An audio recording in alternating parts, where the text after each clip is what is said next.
Ngayon, bukas, at magpakailanman. TNT lang tayo dito sa Malaysia. Puro hirap at gutom yung inabot natin dito. Tapos anong gagawin natin dito? Paano natin palalaki ang anak natin? Jimmy, kaya ka naghihirap kasi imbis na ipangkain mo na lang, pinagdodroga mo pa. Itigil mo na yung bisyo mo. Napakasama mo! Binenta mo yung anak natin! Wala kang kasing sama! Sige, umalis ka!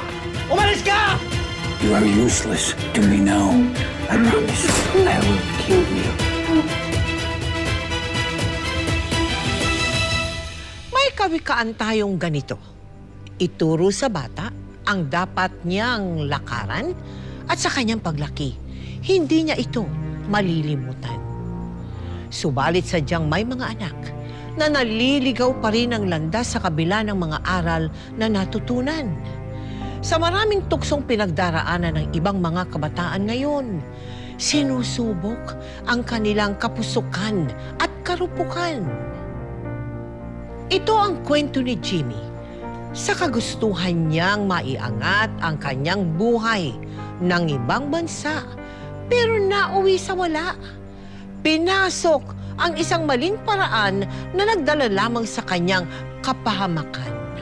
At ang masakit, nadamay pa ang kanyang sariling anak sa gitna ng mabibigat na pagsubok. Iisa ang pinagbabalikan ng ating puso, ang ating ugat, ang ating mga magulang. At ngayong gabi, patutunayan ito ng episode nating pinamagatang Pangarap at Hustisya, The Jimmy Aguilar Story.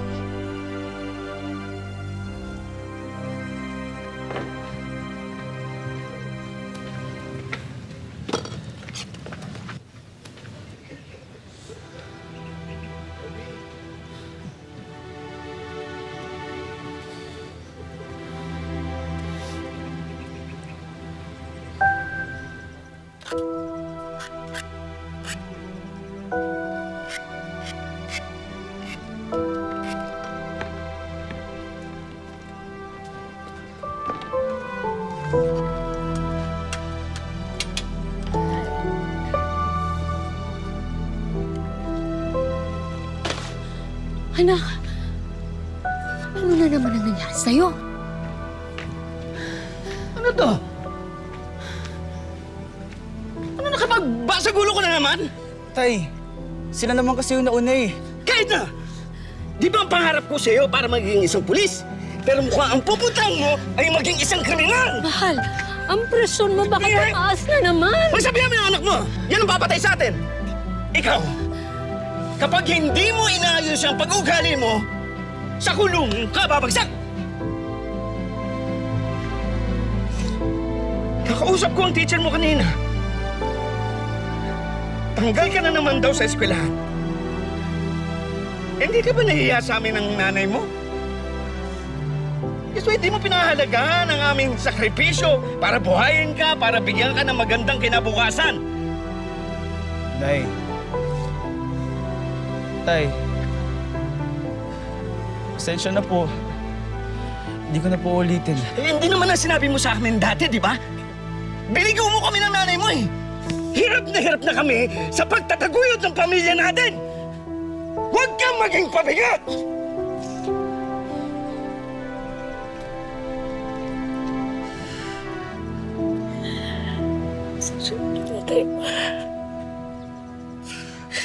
Kasi ang dami kong pinagsabihan ka naman kasi. Tignan mo nangyari sa'yo. Tignan mo. Ayan.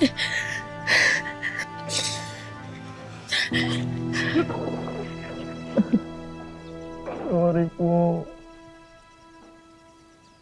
Jimmy, totoo ba na pasaway ka nung bata ka? Totoo talaga, Tita Mel, na pasaway talaga ako. Bata pa lang ako. Ang pangarap naman ng tatay ko, sana maging pulis. Pero hindi ko talaga kayang mag-aral eh. Passive lang sa akin yung nag-aaral ako kasi para makikita naman sa mga batchmate ko noon na si Jimmy pala nag-aaral. Pero sa totoo, hindi talaga kaya. Kwento mo sa amin ngayon, yung napakahirap na pagpunta mo sa Malaysia. Ano nangyari? Kasi may pinsan ako na nakapangasawa ng ano doon, ng Chinese.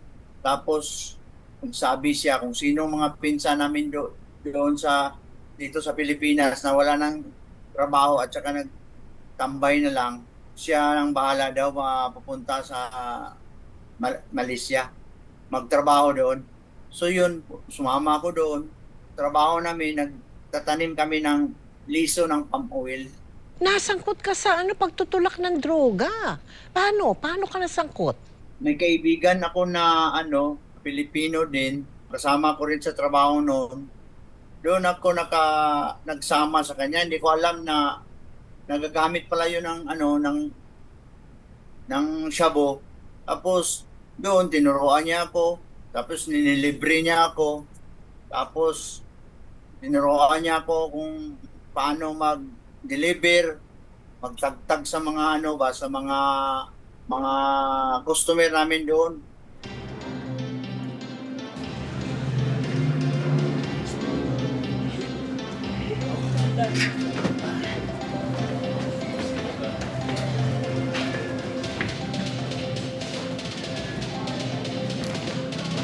To order, beer. Salamat. Ayos dito, pre, ah. Tsaka big time ka na talaga ngayon, no? Hindi ka tulad nung sa bukid nun. Pre, baka naman pwede mo akong tulungan na makahanap ng racket dito. Mahina kasi yung kitaan dun sa plantation. Hindi naman kami makareklamo kasi alam mo naman yung papeles namin, di legal. Dre, you have come to the right place. Kung gusto mong pumaldo, magbenta ka nito. Uy! Tiba-tiba ang kitaan rito. Bago mo yan. Lipid dito sa Malaysia, baka mahuli tayo. Relax ka lang. Baluarte ito ng boss ko.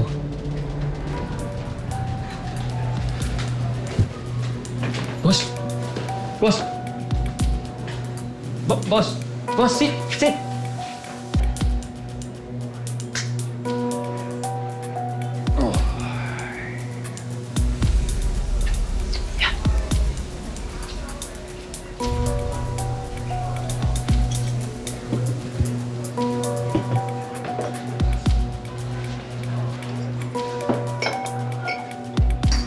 Boss, here is your money for Crystal Shabu delivered to Mr. Wong.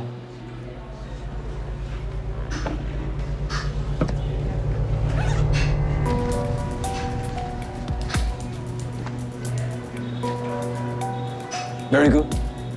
Very good. Always remember, money is everything. Yes, boss. Who was that? Boss, please meet my friend, Jimmy. He is looking to start working for you. Sir.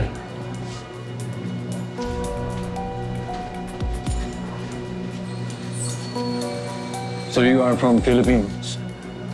Yes, sir. I like Filipino. Very obedient, like dog. If you work for me, I must know I can trust you. Yes, sir. Sir, you can trust me.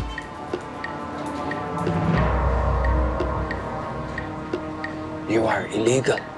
I can tell. No names, no papers, no track. You are a liar. If you lie about this, you lie about everything. How can I believe you? Sir, I can prove that I can be trusted, sir. I can work very, very hard, sir. Please give me a chance, sir. I need this work. I need money, sir. Sir, ayoko magutom. Parang awan niyo na, please. Sir, give me a chance, sir. You can trust me.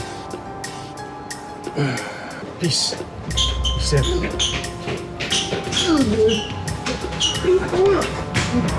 Boss, I'm begging. Please give me a little time for your cash.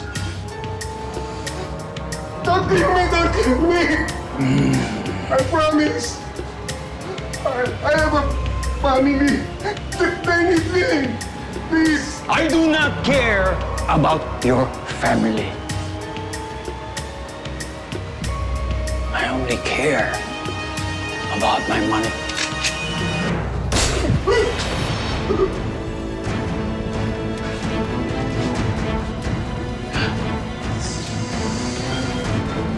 my drink.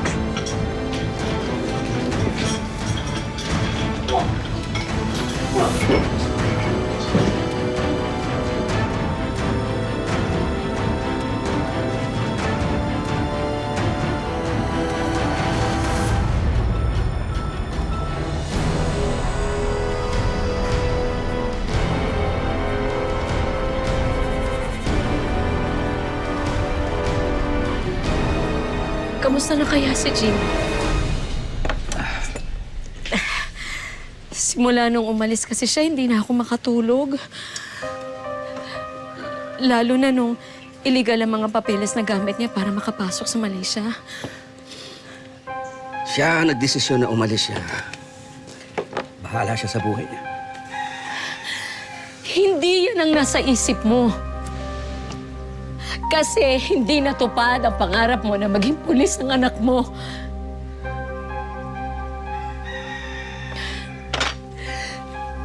Pero mahal,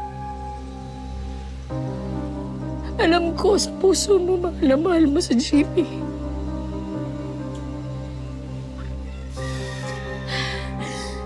Ipagdasalan lang natin siya sa Diyos na bantayan siya na hindi siya mapunta sa maling landas.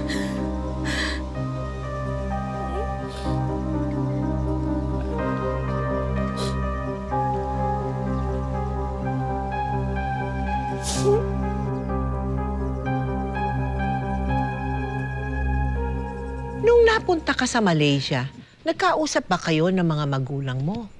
Nagkaroon ba kayo ng komunikasyon?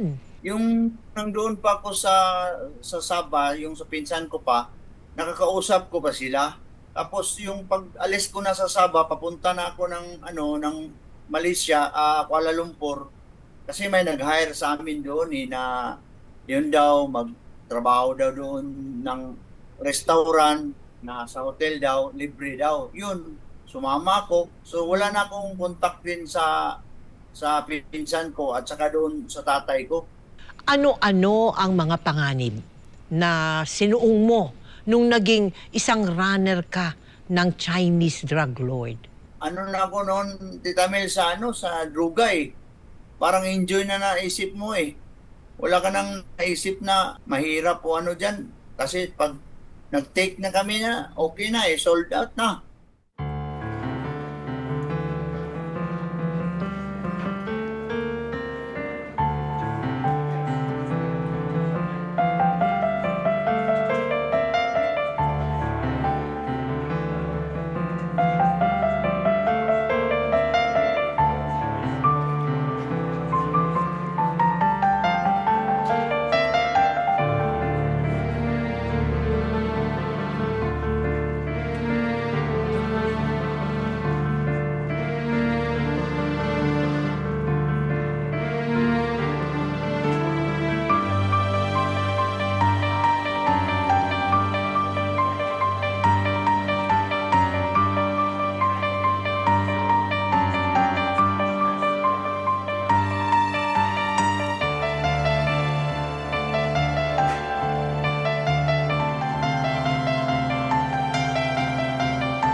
Nagkakilala ni Marivic? Si Marivic, nagkakilala kami ni Marivic noon, Tita Mel, kasi pupunta rin kami sa mga Philippine agency. Doon ko nakilala si Marivic.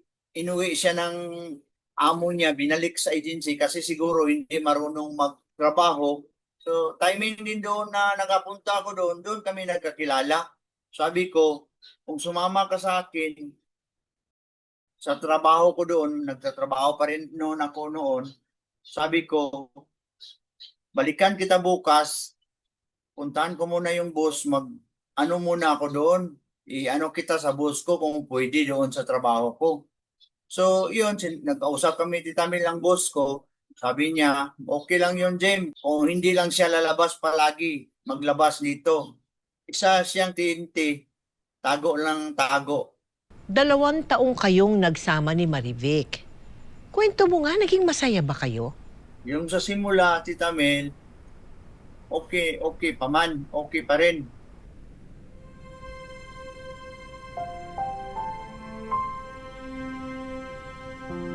Kaka-baby na tayo, Jimmy. 2 buwan na akong buntis.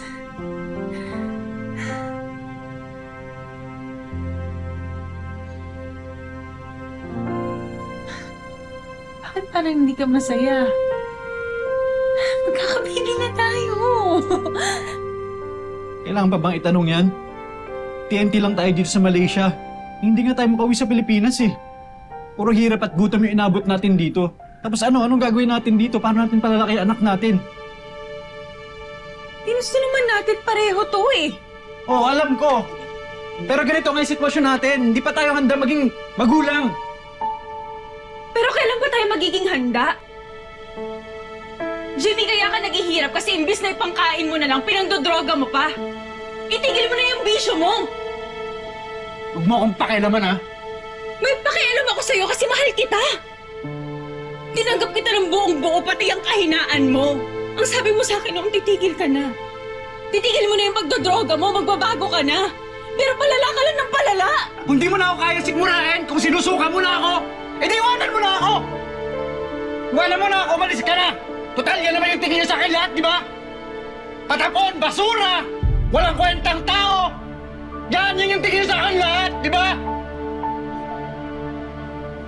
Sinubukan ko naman magbago! Nag-apply ako kung saan-saan! Pero hindi nga ako matanggap eh! Kasi wala akong maipakitang record!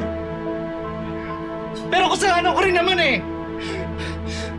Kung inayos ko lang sana yung pagpunta ko dito, kung legal sana yung punta ko dito sa Malaysia, di sana hindi ganito, di sana yung biyernes yung buhay ko! Di sana ganito! Di sana ganito! Di sana ganito yung buhay ko dito!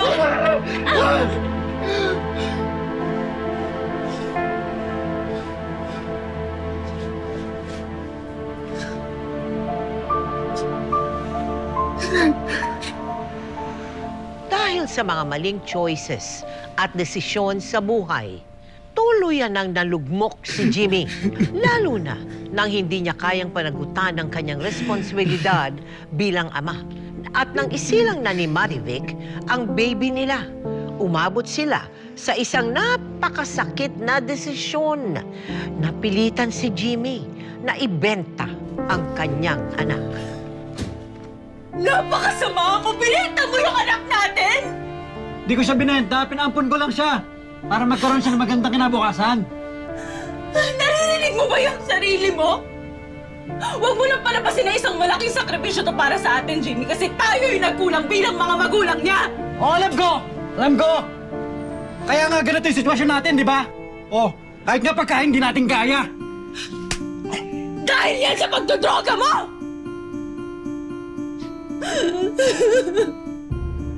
Sumusobra ka na!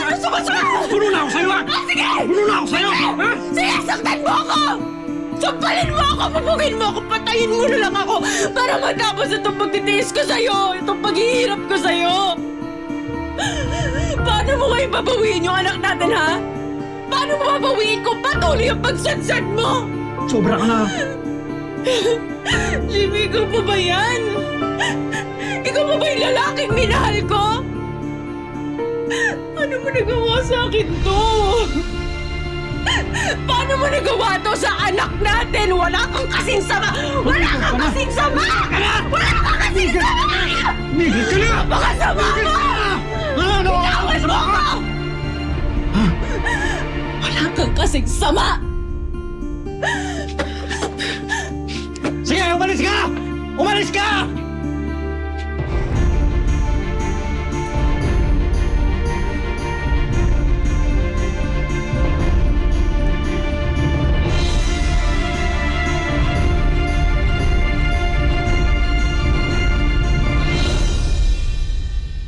Gaano kasakit ang mawalay ka sa iyong anak? Masakit masyado, Tita Mel. Kasi first na ano ko yun na anak ko yun. Tapos hindi ko na gampanan yung obligasyon ko sa kanya. Kasi parang wala pa sa isip ko na magbuo talaga ng pamilya noon. Ano naging epekto nito sa pagsasama ninyo ni Marivic? Parang na lang, kalbaryo na lahat yung yung dumating sa buhay namin. Palagi na lang kami nag-aaway. At saka yung sa trabaho ko rin, parang magulo na. Angie, tulong! Lipas ka saya! Diamla! Nagpapakawa po ko sa inyo! Ayoko po makulong! Diamla! Lipas ka saya! Tulong, Angie! Angie! Karena Anda berada di sini tanpa pas atau permit yang sah, no valid permit, you are liable to a fine not exceeding 10,000 Malaysian ringgit and imprisonment selama tempoh tidak melebihi 5 tahun, not more than 5 years in prison. Angie, tulong! Lipas ka saya! Nagmamakaawa po ko sa inyo! Wala po akong pera! Hirap na hirap ako sa buhay! Lipas ka saya! Angie, tulong! Tulong!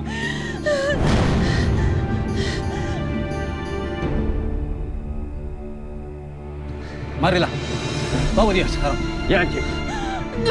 Lepaskan saya! Tolong! Tolong! Saya mohon Anda! Tolong, Angie! Nawala na si Marivic sa'yo, nawala pa yung anak mo. Pati pamilya mo sa Bukidnon, wala na rin kayong komunikasyon. Wala kang kahit isang tao na masasandalan o mahihinga ng tulong. Parang hindi ko na masabi kung ano ang pakiramdam ko noon kasi parang nagbuo ng mundo. Parang hindi na ka na makaisip ng mabuti, Tita Mel. Doon na rin nagsimula lumalim yung pagdudruga ko. Yung time na yun.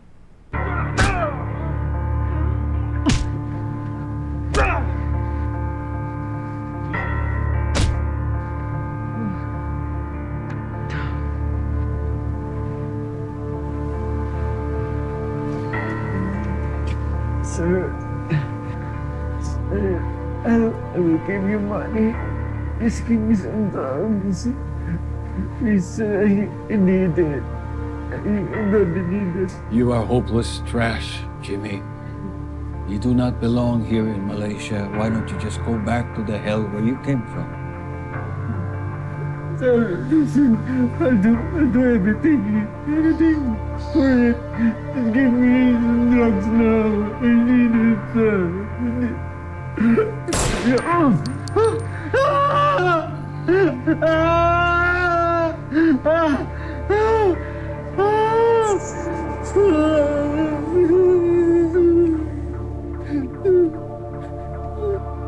You are useless to me now, Jimmy.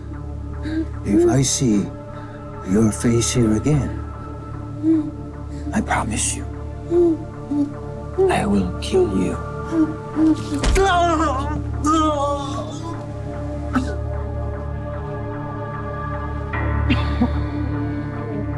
Habang patuloy na nalulunod si Jimmy sa kanyang masamang bisyo at kawalan ng pag-asa, labis namang nag-aalala ang kanyang mga magulang sa Bukidnon.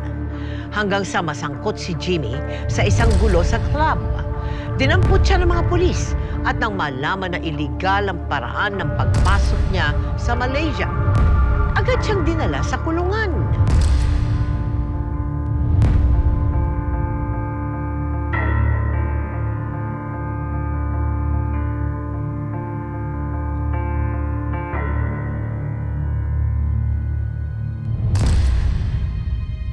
I need to talk to my family in the Philippines. They need to know that I am here. Anda akan diberikan proses yang sewajarnya. There is a due process. You are being charged with illegal entry since you failed to produce a valid resident ID and all necessary travel documents.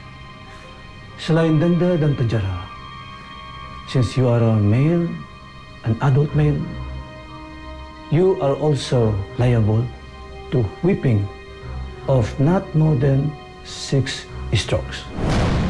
Sekarang, tanggalkan pakaian Anda. Jay, Take off your clothes. tulungan Jay. Saya kata buka baju awak! Take off your clothes! Sekarang lah! Sekarang lah!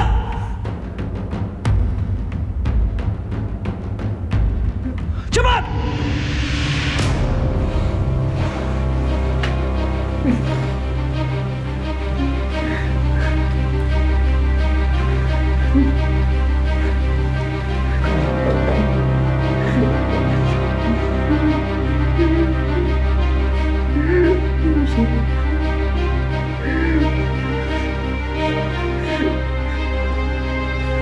Semua!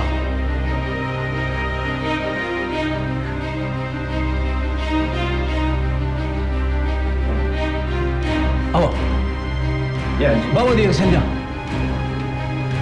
Wait. Diamlah!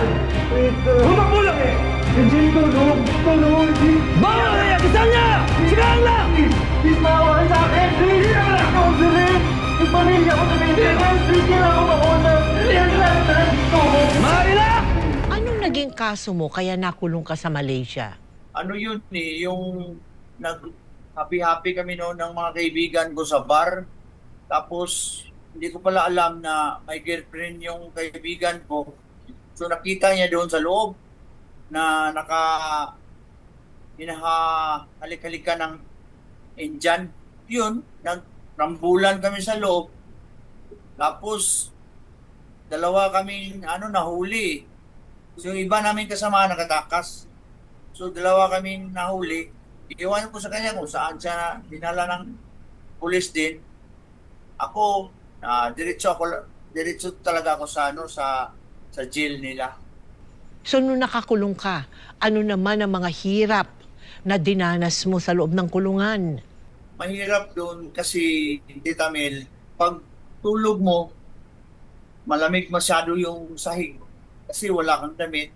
Pagpasok ko doon talaga ako sa iniduro talaga kasi huli akong pumasok. Yun ang masakit na naranasan ko sa pagkakulong ko, Tita Mel. Habang nakakulong si Jimmy, labis niyang pinagsisihan ang mga kasalanan at kamalian na kanyang pinagdaanan. Araw-araw siyang nagdarasal at umasa na sana makabalik na siya sa kanyang pamilya sa Pilipinas. Hindi ka ba nahiya sa amin ng nanay mo? Kasi hindi mo pinahalagahan ang aming sakripisyo para buhayin ka, para bigyan ka ng magandang kinabukasan. Kaka-baby na tayo, Jimmy. 2 buwan na akong buntis. Jimmy, kaya ka naghihirap kasi imbis na ipangkain mo na lang, pinagdodroga mo pa. Itigil mo na yung bisyo mo. Napakasama mo! Binenta mo yung anak natin! You are useless to me now, Jimmy. If I see your face here again, I promise you, I will kill you. Labas ka, Saya! Tulong! Tulong! Saya mo ko nanda! Tulong, Angie!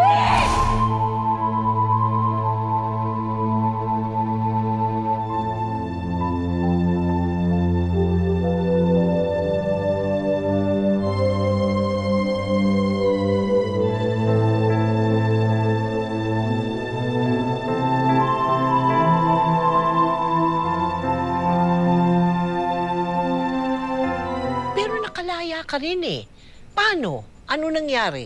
Anong ginawa mo? Iba yung sa Malaysia eh, yung first kiss mo, ang sentensya mo, Tita Mel, 1 taon pababa. Pag 2 case mo naman nakulong ka, 2 taon naman pataas. So yun, natapos ko na sentensya yung 1 taon, nakalabas din ako. Pinalabas nila ako. 11 years ka. Nagtago sa Malaysia. Ang habang panahon ng 11 years, Jimmy. Ha? Paano ka nakauwi sa Pilipinas? Tita Mel, nakita ko yung yung girlfriend ng ko noon na domestic helper rin. Sabi niya, Jimmy, hindi ka pa nga umuwi. Sabi niya sa akin, ganyan. Tita Mel, sabi ko, ayaw ko na dito. Parang uwi na talaga ako. Sabi niya, kung gusto mo talagang uwi, punta ka sa Philippine Embassy at saka surrender mo yung ano mo doon lahat. So yun, kung na talagang umuwi, pumunta na ako ng Philippine Embassy. Tapos pagpunta ko doon, sinabi ko lahat sa kanila yung ano nangyari sa akin doon, ganyan-ganyan. Tapos ginawa nila ko ng travel document. Nakasakay ako ng aeroplano, pauwi.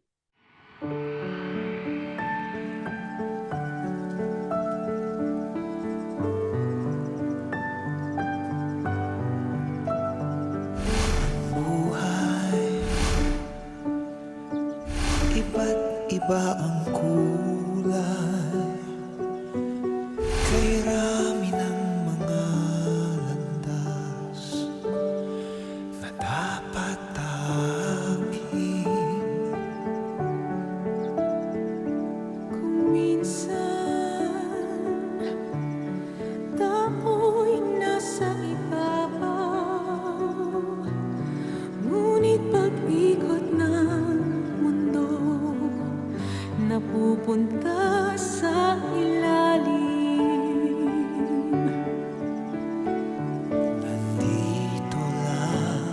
Nandito lang handang tumama para sa'yo.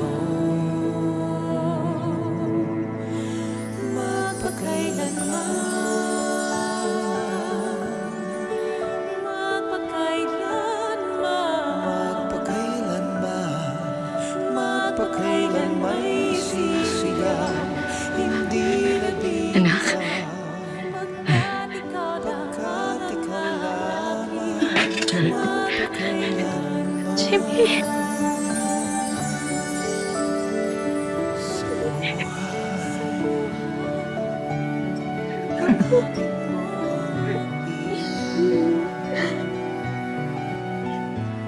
Anak, ano nangyari sa'yo? Akala namin patay ka na. Nay, marami pong hindi magandang nangyari sa akin. Pero ito ako, inamak. Sorry po kung pinag-alala ko kayo, Nay.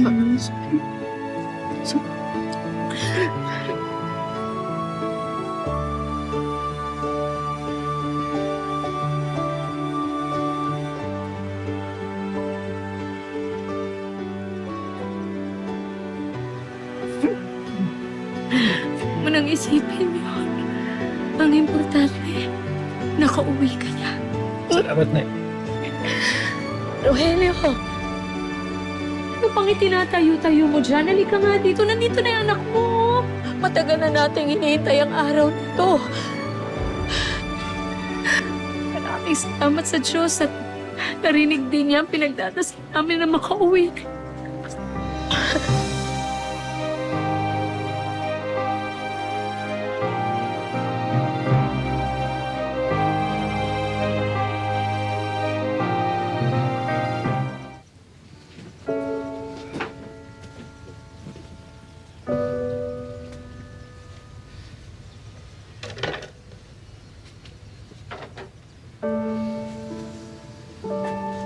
Tay, naiintindihan ko po kung hindi niyo ako makapatawad.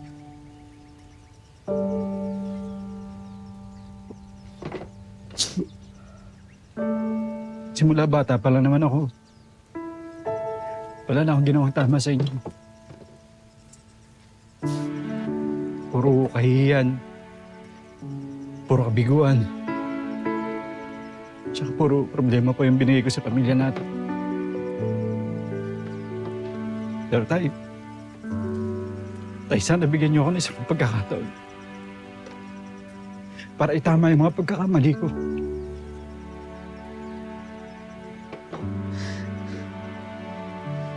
Nagbabawi ako sa inyo ni Nanay.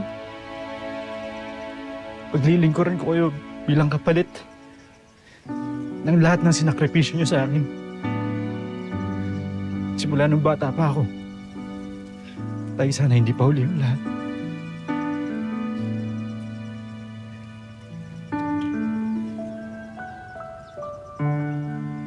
Bawat araw ay may isang pagkakataon para magbago At ayusin ang mga pagkakamali natin.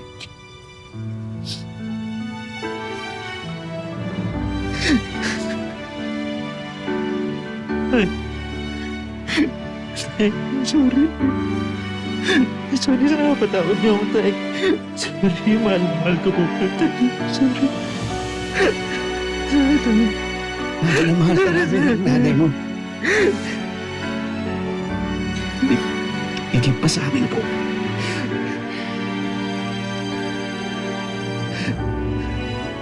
Maligayang pag-uwi, anak.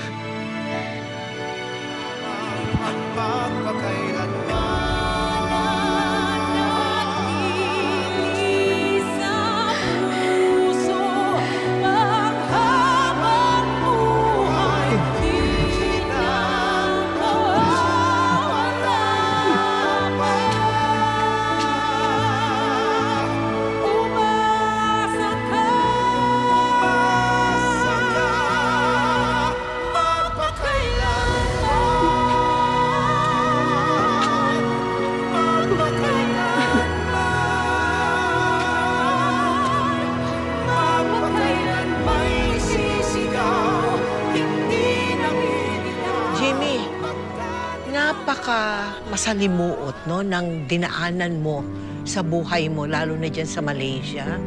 Ano ang aral o inspirasyon na maaari mong ibahagi sa mga kapuso nating nanonood ng kwento ng buhay mo ngayong gabi? Maibahagi ko lang, Tita Mel, sa mga katulad ko din na noon na kung gusto nilang magpunta sa ibang bansa, sana legal yung papilis nila at hindi sila ma-scam at susunod talaga sila sa proseso sa pagpunta sa ibang bansa. Yun lang ang mapapayo ko sa kanila para hindi sila matulad sa akin. Naniniwala talaga ako na ang Panginoon talaga nandyan pa rin. Jimmy, maraming salamat no, na naibahagi mo sa amin ang napakalungkot, napakahirap na buhay mo sa Malaysia. Sana makapulot ng aral ang mga televiewers natin diyan sa naikwento mo. At ako'y nagpapasalamat taos-puso sa iyo. Patnubayan sana kayo ng Panginoon. Good luck to you and your family. Gaya ni Jimmy na buong puso't pagmamahal pa rin tinanggap ng kanyang mga magulang sa kabila ng pagtalikod niya sa tamang daan. Walang pintong nagsara, walang hinanakit na isinumbat pa. Tanging pagmamahal lamang ng isang ina at yakap ng isang ama, sapat na sa muling pagbangon ng isang anak na minsang nadapa. Home will always be the sanctuary of the heart. Naway nahipo po ang inyong mga puso, aking mga ka-millennials, pati na rin kayong mga Gen Zs at Gen Alphas. Na gaya ni Jimmy ay natuto sa kanyang mga pagkakamali. Huwag tayong bibitiw sa buhay na puno ng pag-asa. Ngayon, bukas, at magpakailanman.